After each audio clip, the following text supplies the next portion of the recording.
Welcome to Alien Eve. New sci-fi stories arrive every 4 hours. If you want these journeys to continue, your support means everything.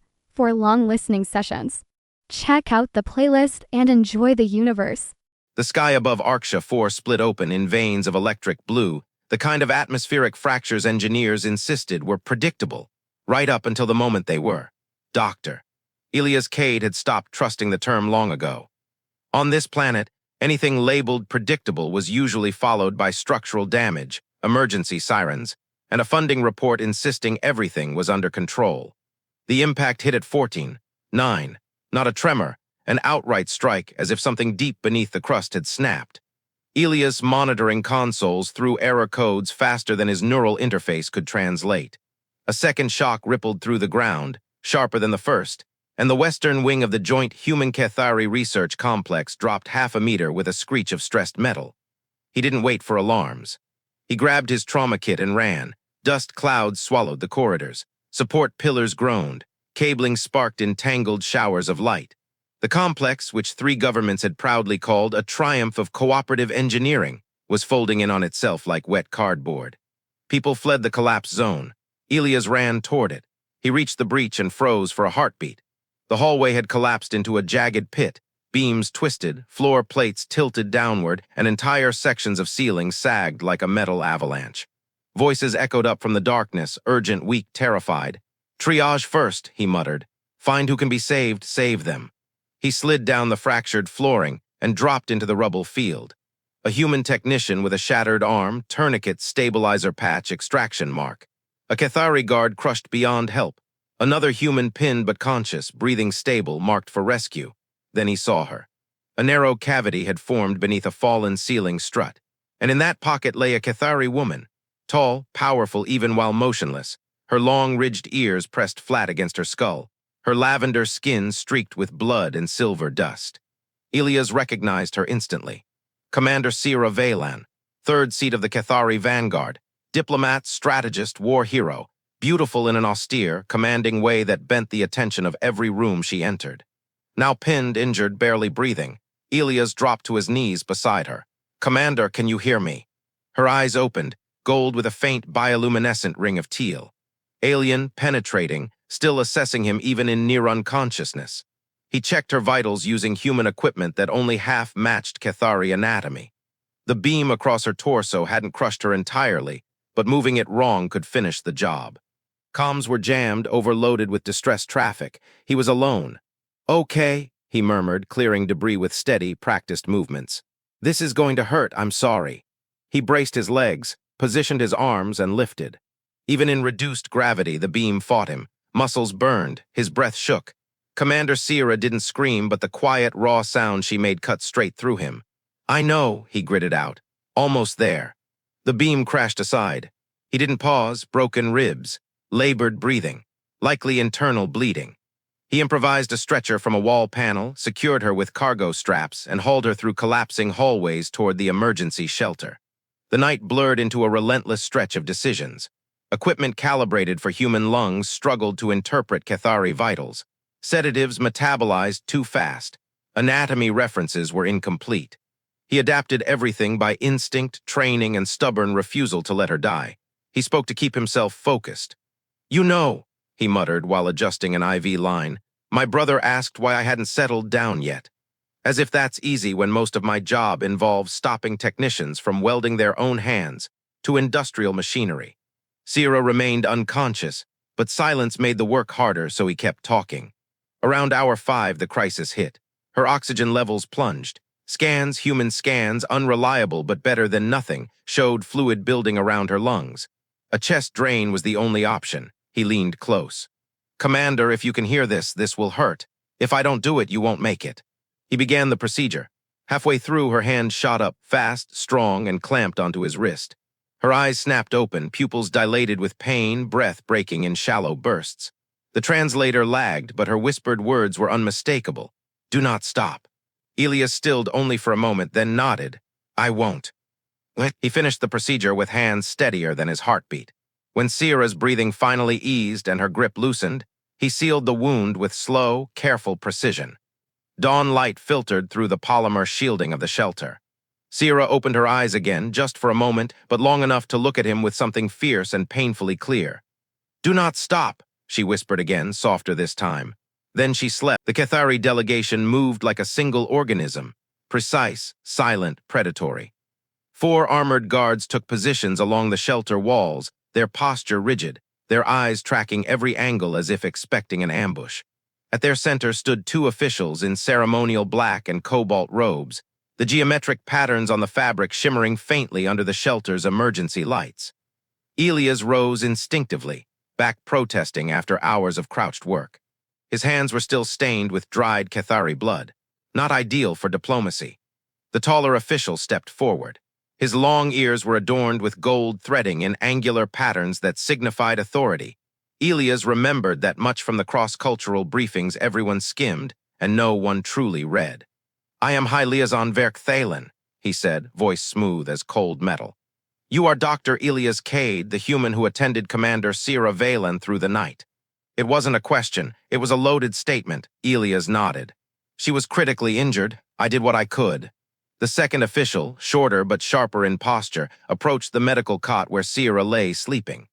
Her face softened briefly, something between grief and fierce pride, before she masked it again behind diplomatic neutrality. "You moved the beam yourself?" Verk asked without turning. "Yes. You performed thoracic intervention, with human instruments calibrated for incompatible physiology." "Yes, and you continued treatment after she spoke to you." Elias blinked, confused. "Of course I did. She asked me not to stop." The room shifted, not physically but atmospherically, as if he had spoken a phrase that tilted gravity by a few degrees. The guards' ears twitched sharply, their hands drifting closer to their sidearms. The robed officials exchanged lightning-quick glances. The shorter one inhaled sharply. She spoke the directive words. "What?" Elias asked. "She was in pain." Verk raised a hand, silencing him. "Dr. Cade, in Kethari tradition the phrase 'do not stop' is not casual, not in that context, not in that state." Elias frowned. "It sounded like she was telling me to continue the procedure." "That is how it begins," the woman said quietly. "But the phrase carries ceremonial weight. It is spoken at moments of absolute vulnerability, moments of chosen trust." She looked at him fully now. "It is part of the Veylan Rite." He felt something cold coil in his stomach. "I'm not familiar with that." "You would not be," Verk said. "It has not been invoked outside Kethari society in 3 centuries." Silence fell thick and oppressive. Elias glanced at Sira, her breathing steady now, her face calm. She had no idea any of this was happening. "What exactly does this rite imply?" Elias asked cautiously. Verk hesitated. That alone was terrifying. "It implies," he said slowly, "that Commander Sira Veylan has, intentionally or not, initiated a formal claim." Elias stared. "A claim on what?" "On you." Every sound in the shelter seemed to die at once. The shorter official stepped closer. "The words, spoken while receiving life-saving action, form a binding oath of chosen reliance. When the other party continues the action after hearing them, the bond aligns." "That can't be right," Elias said, pulse spiking. "She was injured, delirious, she didn't know." "She is a vanguard commander," Verk snapped. "She knows exactly what she says, even at death's door." Elias swallowed hard. "So what does this claim actually mean?"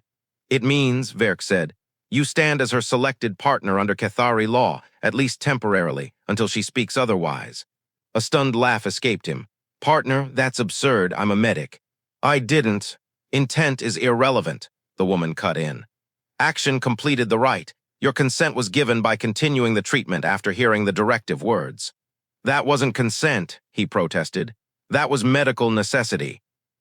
"Tradition is not flexible," Verk replied, "and in our law the rite is sacred." Elias put a hand to his forehead. "Okay, so what happens now?" The officials exchanged another glance, and this time the unease in their eyes was unmistakable. "Kethari factions will hear of this within hours," Verk said. "Some will see opportunity, others will see threat. Commander Veylan's political position is delicate." "That's an understatement," the woman muttered. Verk continued. "Your involvement will provoke responses, some diplomatic, some less so." "You mean violent," Elias said. "We mean inevitable." Before he could respond, a shadow fell across the shelter entrance. A human security squad stepped inside, weapons half raised. And at their front, Commander Rhea Solon, head of Human Station Security, eyes like carved stone. She looked from Elias to the Kethari officials, then to the unconscious commander on the medical cot. "Oh good," she said dryly. "Everyone's here, that saves me time." She crossed her arms. "Dr. Cade, we need to talk, preferably somewhere that isn't about to become a diplomatic crime scene." Verk bristled. "The human leaves with us. He is bound to Commander Veylan under." "He's not going anywhere with you," Rhea cut in calmly. "Not until I get answers." Elias raised both hands. "Can someone please explain why everyone suddenly cares about me?" Rhea exhaled. "Kethari intelligence intercepted chatter from two factions already arguing over your existence. One wants to use you as leverage. One wants to erase you to sever the claim. And because the galaxy is generous, a human extremist group decided this situation confirms their worst paranoia." "Wonderful," Elias muttered. "So I'm the galaxy's least wanted celebrity." Rhea pointed at the Kethari officials. "You get one question answered before human jurisdiction takes priority." The female Kethari stepped forward. "Our question is simple. Did the commander's breathing stabilize fully after the rite completed?" Elias blinked at the unexpected direction. "Yes, immediately." The official's eyes widened, a reaction more emotional than any they'd shown before. "It's true, then," she whispered. "The rite aligned." "Which means," Verk said heavily, "breaking the claim will be nearly impossible and dangerous." "For whom?" Elias asked. "For everyone." A heavy silence settled. Rhea rubbed her temples. "Fantastic." Commander Rhea Solon didn't slow down until they reached the fortified East Wing, the only part of the research complex that hadn't buckled. The corridor lights flickered intermittently, the air thick with dust and the faint smell of overheated circuitry. Elias followed her through two biometric doors, one manual hatch, and finally into a secured briefing chamber designed to withstand orbital bombardment. Only then did Rhea stop and turn. "Sit," she said. Elias sat. She paced once, twice, then braced her palms against the table. "Dr. Cade, how much do you know about Kethari bonding traditions?" "Nothing," Elias said. "Apparently I know exactly nothing." "Good," Rhea muttered. "That makes one of us." Before he could respond, the door hissed open. A holographic array flickered to life at the center of the room, projecting the face of a woman with sharp eyes and the kind of expression that suggested she could end a war with a single sentence. Human diplomatic envoy Lyra Samet, the one person on the station who outranked even Rhea. "Cade," she said without preamble. "Explain what happened, every detail." Elias explained. The collapse finding Sira, the beam, the procedure. The phrase she whispered. The second time she repeated it at dawn. The Kethari delegation's reaction. When he finished, Envoy Samet stared at him for several seconds that felt like minutes. "Doctor." "Cade," she said finally, "are you aware that Commander Sira Veylan is not just a high-ranking officer? She is one of 3 potential successors to the Kethari triumvirate. If she ascends, she becomes the political and military voice for an entire species." Elias blinked. "I thought she was a diplomat." "She is," Samet said dryly, "and second in command of the Vanguard Strategic Council, an heir to the Veylan bloodline, and a key figure in half a dozen high-stakes negotiation blocks. Her existence is a balancing point for 3 governments." Elias rubbed his face. "And I accidentally got bonded to that balancing point." "You executed the rite," Samet corrected. "Which is worse?" Rhea groaned. "Please don't say worse." "It's worse," Samet repeated. Elias exhaled in a shaky laugh. "So what happens if we just ignore it?" "You don't ignore a Veylan Rite," Samet said. "Kethari law doesn't recognize accidents in this context, and the Concordance Treaty requires humans to respect their cultural practices, as long as they don't involve ritual sacrifice." She paused. "This one does not, fortunately." "That's a low bar," Elias muttered. Samet continued. "Here is the situation. The Kethari High Council will convene within 2 planetary cycles. They will demand proof the rite aligned. If it did, and if Commander Veylan does not renounce it." "She's unconscious," Elias said. "She doesn't even know yet." "Then she will decide when she wakes," Samet replied. "But based on what we know of her, she may not renounce it." Rhea folded her arms. "Meaning Cade becomes what exactly?" Samet's hologram flickered as she answered. "A political factor neither species prepared for." Before Elias could respond, the room's internal alarms chirped, a softer tone but urgent. Rhea tapped her wrist console. "Solon here." A voice crackled through the speakers. Commander, Kethari Envoy team approaching the East Wing. They request immediate access to Dr. Cade. Rhea muttered something unprintable. What do they want? They didn't specify, the voice said, but they brought ceremonial guards. Envoy Samet's image sharpened. Let them in. Dr. Cade is safer inside than outside. Elias wished he could disagree.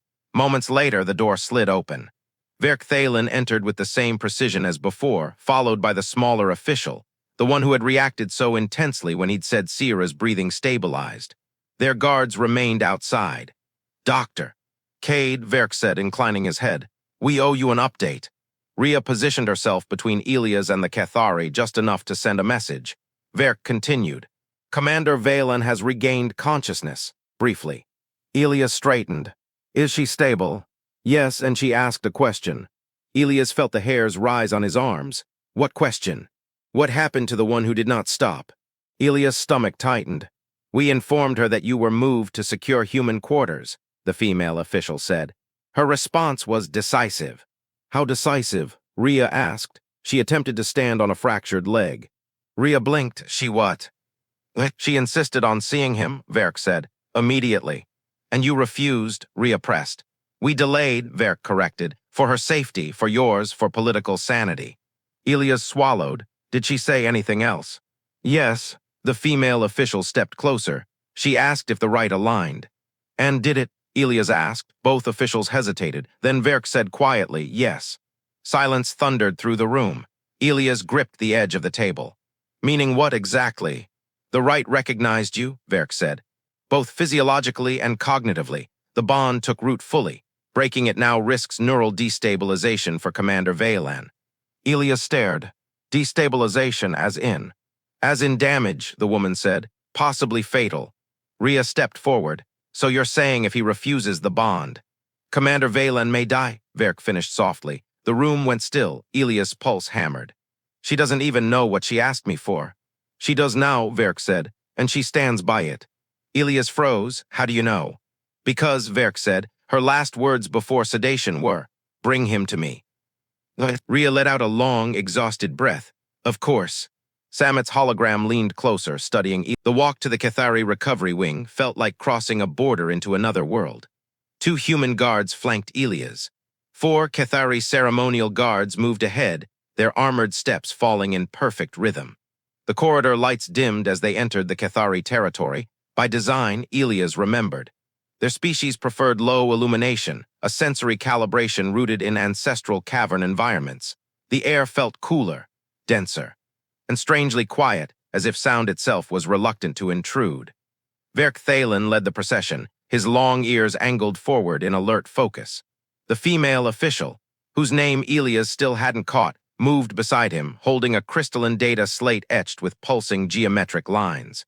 They stopped at a reinforced door. Kethari patterns glowed across its surface like a living circuit. Verk turned to Elias. Before we enter, you must understand something essential. Commander Veylan is under sedation, but she is conscious enough to form intent. When she sees you, the alignment will strengthen. And if I don't go in, Elias asked, Verk's expression hardened, she will force herself to come out. Injured or not, and she may not survive that attempt. Elias exhaled slowly. Then let's not make her try. The door slid open. The room beyond was shadowed and quiet. Medical instruments hummed softly, calibrated to Kethari neurocadence patterns Elias only vaguely recognized. A circular bed dominated the center, a biosupport cradle designed to redistribute weight and minimize strain on healing tissue. And on that cradle lay Commander Sira Veylan. Her skin, normally a muted violet, bore faint luminescent lines that flickered with each breath. Some Kethari developed those markings after significant trauma, neurological stress responses that acted like involuntary beacons. Her long ears drooped slightly, the silver threading woven into them dulled by dust and dried blood. One leg was splinted, her ribs wrapped with pressure-buffered bands, but her eyes were open, and locked on him the moment he entered. Elias froze, so did everyone else. The room felt suspended, air thick, gravity heavy, sound distant. Sira's gaze sharpened, pupils narrowing slightly in the Kethari expression for recognition, then something else. Relief? No, confirmation. As if she'd been waiting for him to prove he existed. Verk spoke first, voice barely above a whisper. Commander, we brought him. Sira didn't look away from Elias. Leave, she said. The female official stiffened. Commander, protocol requires. I said leave. The tone was soft, but it cut through the room like a blade. Kethari authority didn't require volume, it required precision. Verk bowed slightly. We will remain outside. Call if you require intervention. They left. Human guards hesitated, looking to Elias for direction. It's fine, he said quietly. I'll call if anything goes wrong. The guards stepped out, the door sliding shut behind them. And then it was only the two of them. Sira's breathing remained steady, but her eyes never wavered. You came, she said. Elias swallowed. They told me you asked for me. I did. She shifted slightly, winced, but didn't look away. Sit. He pulled the nearest chair close to the cradle and sat. The room felt even quieter now, as if it were listening. For several moments, Sira simply studied him, not with suspicion or defensiveness, but with the palpable intensity of someone recalibrating their view of reality. You saved my life, she said, at cost to your own safety. I was doing my job. No, she said softly. You went far beyond duty. You carried pain that was not yours. You held a beam that should have crushed you. You improvised medical procedure without hesitation. And when I spoke the words, about that, Elias interrupted gently. Commander, I didn't know what they meant. I thought you were telling me not to stop the procedure. I know. Elias blinked. You know. Sira's gaze hardened, not angry but resolute. Dr. K, do you believe Kethari speaks sacred rites without clarity, even in agony? I don't know what I believe anymore, he admitted. She inhaled slowly, the flickering lines along her skin brightening. The rite of the Veylan is not casual. It is not accidental. It is chosen. But you were injured, Elias protested. Barely conscious.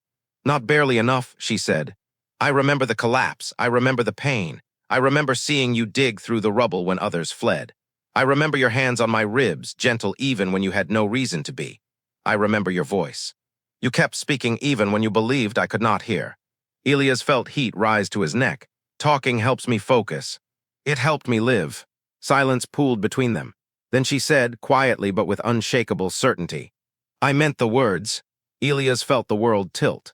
Commander, he said carefully, do you understand what this rite is doing? The Kethari delegation said breaking it could destabilize your...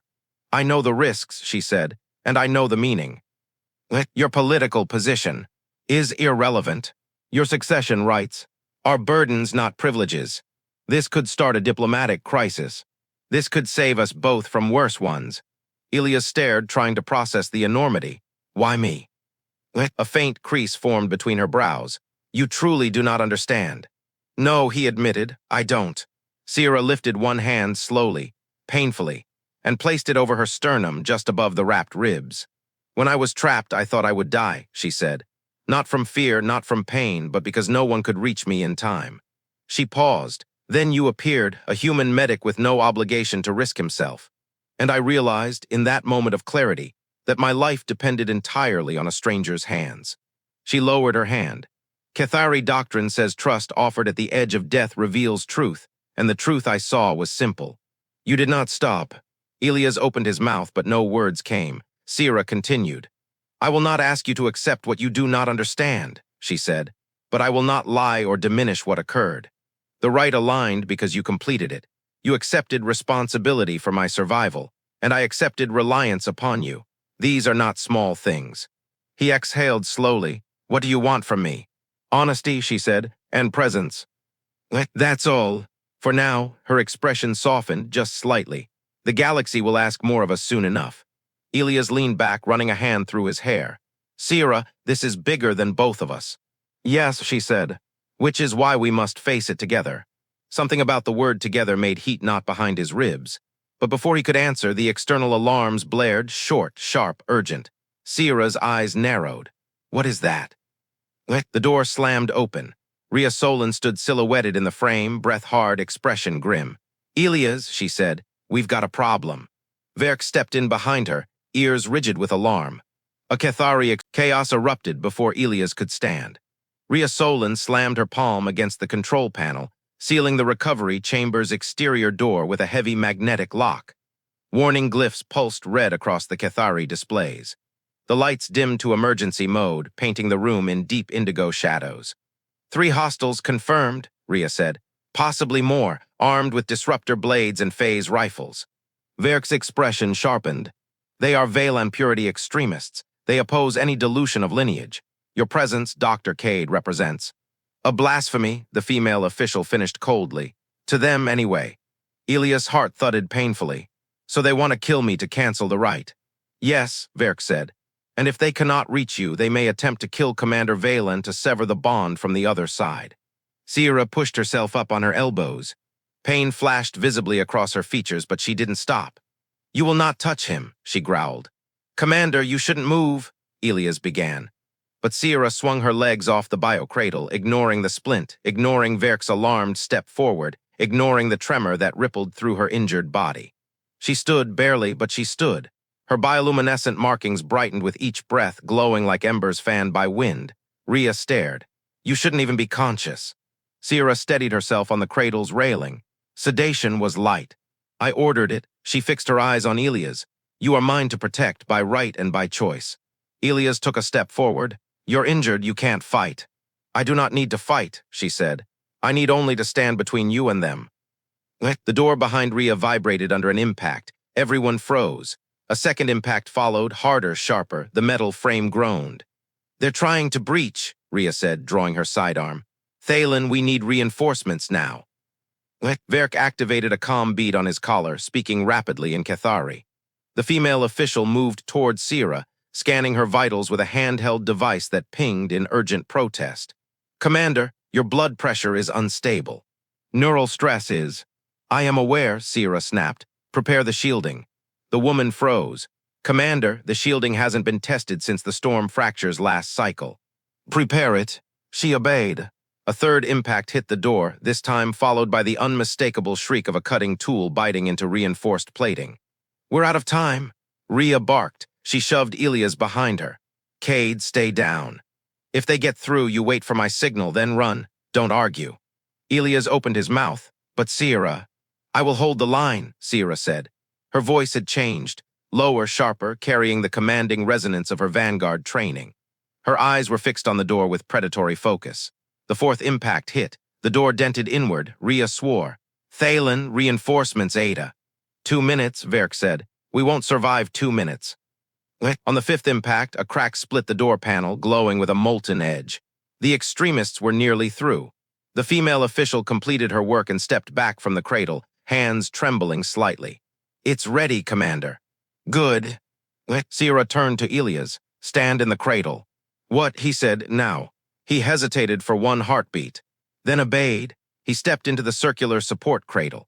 It adjusted automatically, arms unfolding around his torso and legs, anchoring him lightly but securely.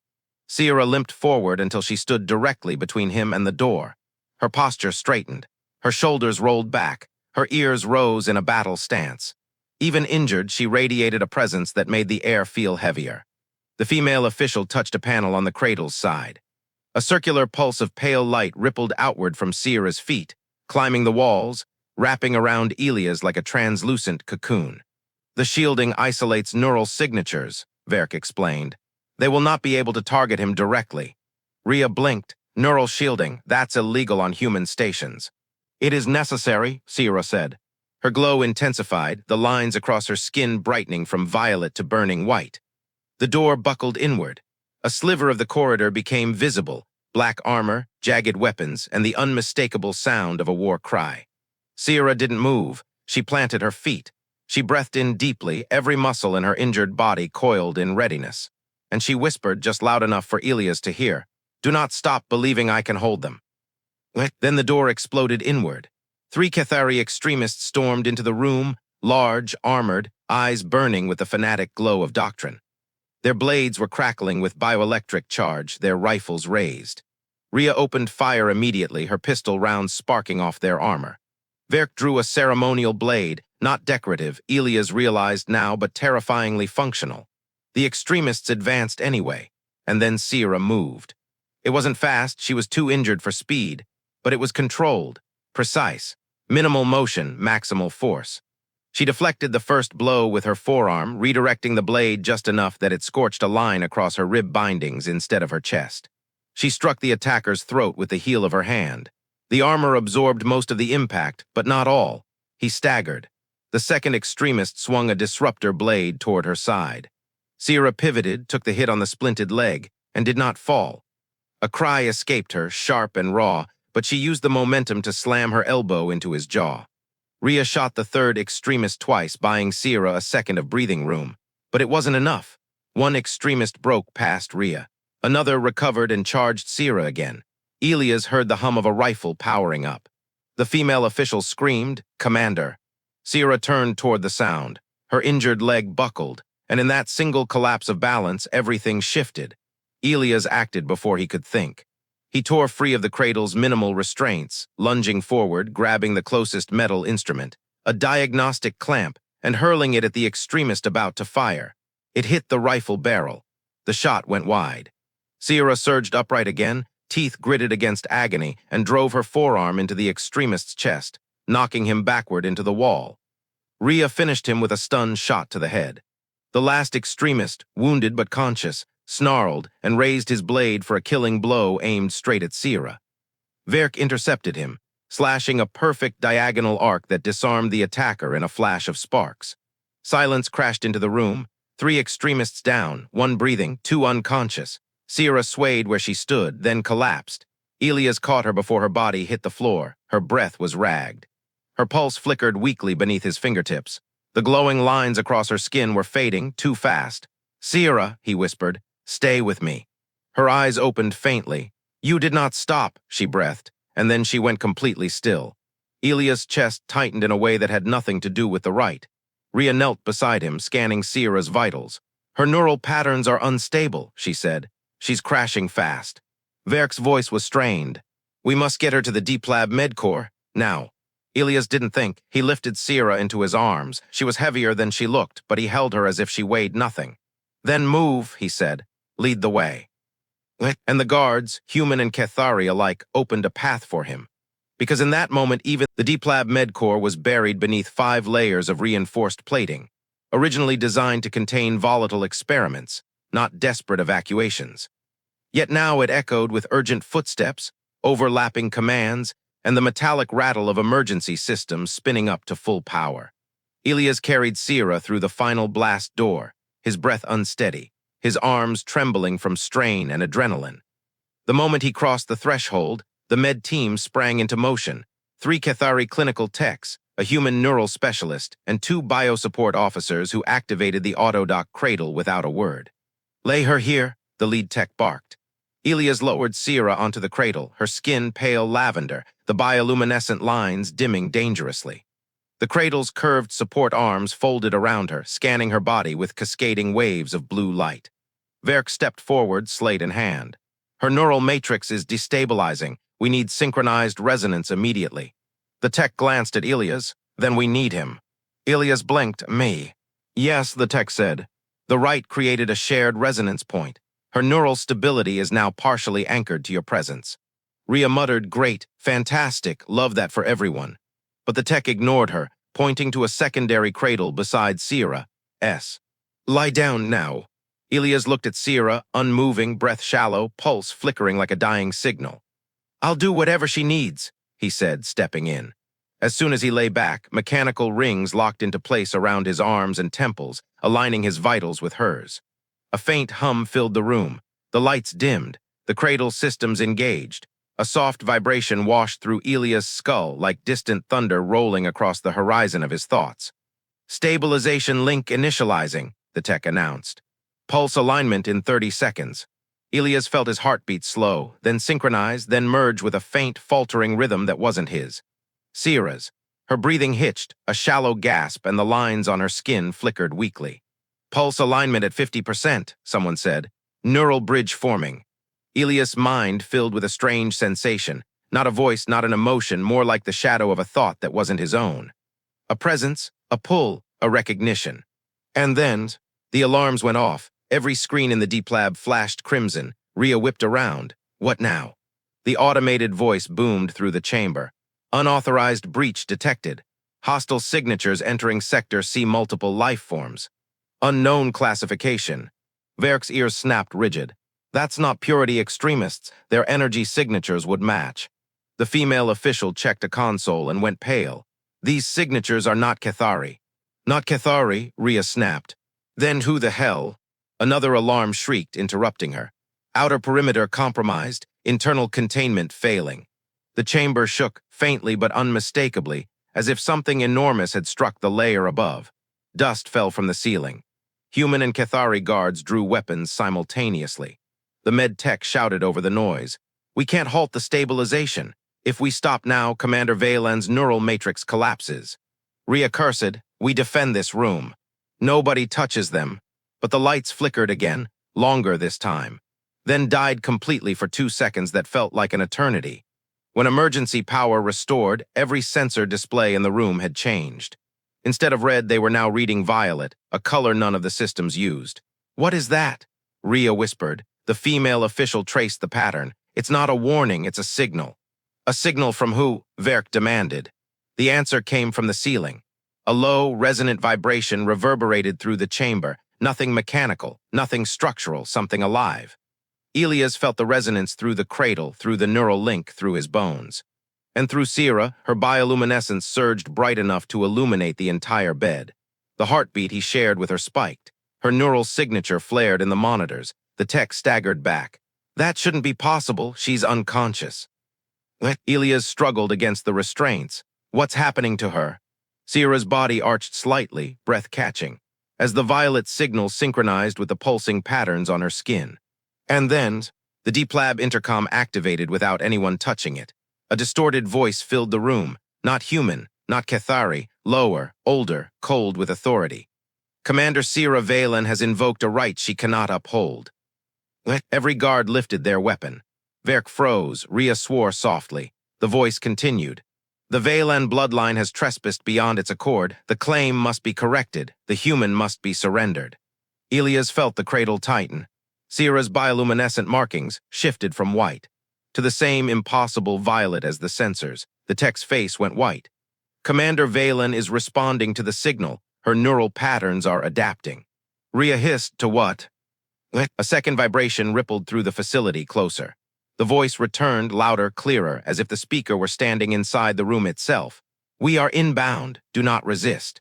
The screens flickered, then displayed a single identifier. Origin unknown faction. Vector planetfall trajectory. ETA 90 seconds. Silence hit the room like a physical force. Rhea whispered, something S landing here. Verk stared at Sira in horror. Commander Veylan is linked to them. The violet resonance, she's connected. Elias felt a surge through the cradle, like a second heartbeat forcing its way into the link.